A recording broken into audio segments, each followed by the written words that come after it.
अस्सलाम वालेकुम dear students, कैसे हैं आप सब। अच्छा, आज का हमारा टॉपिक है मैस एंड वेट। कॉमनली जब हम मैस यानी कि एक ऑब्जेक्ट से रेलिवेंट ये जो टर्म्स हैं जब ये यूज़ कर रहे होते हैं तो हम ये समझते हैं कि मैस ऑफ द ऑब्जेक्ट और जो वेट ऑफ द ऑब्जेक्ट है ये एक ही चीज़ है। लेकिन साइंटिफिकली जब हम इस चीज़ को डिस्कस करते हैं तो ये दो अलग अलग चीज़ें हैं। मिसाल के तौर पे हम किसी बैग के अंदर हमने कोई ग्रेन या शुगर जो है वो रखी हुई है, तो हमसे कोई पूछता है कि इसमें कितनी शुगर है या इस बैग का कितना जो है वो वज़न है, तो हम कहते हैं कि इसका जो वज़न है वो 10 किलोग्राम है। तो अब उन्होंने जो हमसे पूछा है उसका वज़न पूछा है, यानी कि उसका वेट पूछा है, लेकिन हम उसके टर्म में बता क्या रहे हैं, हम उसका मैस बता रहे हैं। ठीक है, यानी कि हम बताते हैं कि इसका, यानी कि वो हमसे क्वेश्चन करते हैं कि इसका वज़न कितना है और हम बताते हैं कि इसका मैस इतना है, यानी कि हम बताते हैं कि 10 किलोग्राम। ठीक है, तो अब जो मैस ऑफ द ऑब्जेक्ट है ये अलग चीज़ है और जो वेट ऑफ द ऑब्जेक्ट है वो अलग चीज़ है। तो आज हम इस चीज़ को जो है वो क्लियर करेंगे कि इन दोनों टर्म्स के अंदर डिफरेंस क्या है।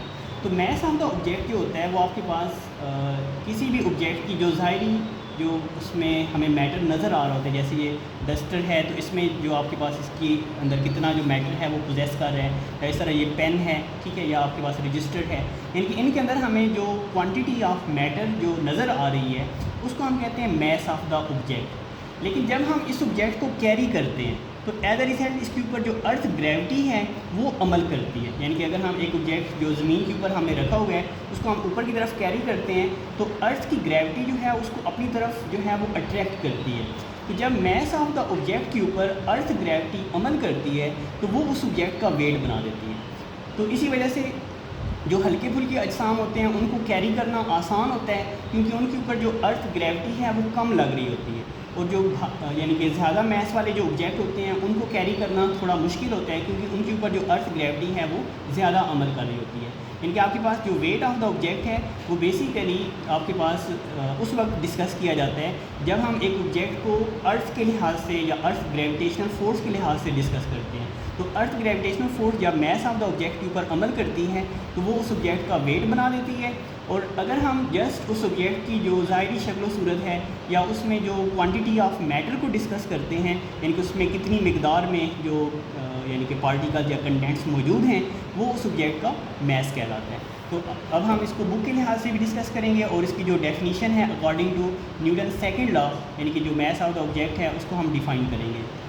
कहते हैं commonly we consider mass and weight are the same terms या same quantities, but scientifically mass and weight are two different quantities. यानी कि हम आम तौर पर ये चीज़ समझते हैं कि जो मैस ऑफ द ऑब्जेक्ट है या जो वेट ऑफ द ऑब्जेक्ट है वो एक ही जैसी क्वांटिटीज़ हैं, लेकिन साइंसी तौर पर ये दोनों मुख्तलिफ मिकदारें हैं, मुख्तलिफ क्वांटिटीज़ हैं। When we say that the weight of the object is 5 kg, it is not true। यानी जैसे मैंने ये शुगर बैग वाली एग्जांपल दी कि हमसे वो पूछते हैं कि इस शुगर बैग का वज़न कितना है, हम क्या बताते हैं 10 किलोग्राम।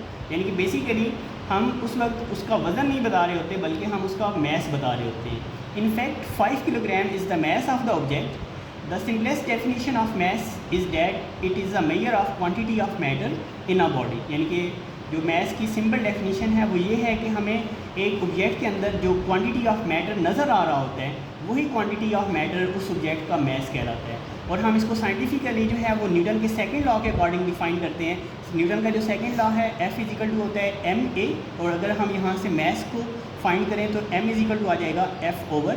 यानी कि जब हम एक ऑब्जेक्ट के ऊपर जो है वो फोर्स अप्लाई करें और उसके अंदर एक यूनिट एक्सेलरेशन या कोई एक्सेलरेशन जो है वो प्रोड्यूस होता है तो that is equal to the mass of the object. यानी कि हम इसको न्यूटन के सेकंड लॉ के अकॉर्डिंग यूँ डिफाइन करते हैं, the characteristic of a body which determines the magnitude of acceleration produce when a certain force acts upon it, it is known as the mass of the body. यानी कि आपके पास mass of the body जो है वो basically क्या है कि हम एक ऑब्जेक्ट के ऊपर जब फोर्स अप्लाई करें और उसके बॉडी के अंदर जो है वो एक सर्टेन एक्सेलरेशन प्रोड्यूस हो, तो उस फोर्स और प्रोड्यूस एक्सेलरेशन के दरमियान जो रेशियो है वो हमें बताता है कि how much quantity of matter a body possesses. यानी कि आपके पास वो उस ऑब्जेक्ट के मैस की इक्वल होता है।